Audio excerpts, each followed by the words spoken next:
Hello viewer, getting this annoying unusual activity detected error in ChatGPT, I will show you how to unlock ChatGPT again. Let's see the solution.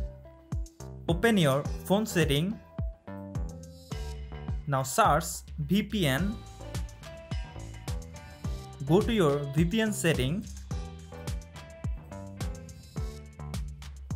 Now disconnect your VPN connection and delete your VPN profile. Now go back to your setting. Scroll down and find out apps. Go to apps. Now search ChatGPT. Go to ChatGPT. Go to storage. Now clear cache data from the right lower corner, and if you are iPhone user, if you want to clear cache data, go to your iPhone storage, then find out ChatGPT and clear cache data from ChatGPT app.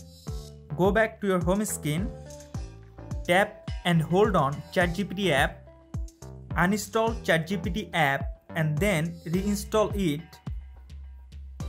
And now see, unusual activity detected, error in ChatGPT, problem solved successfully.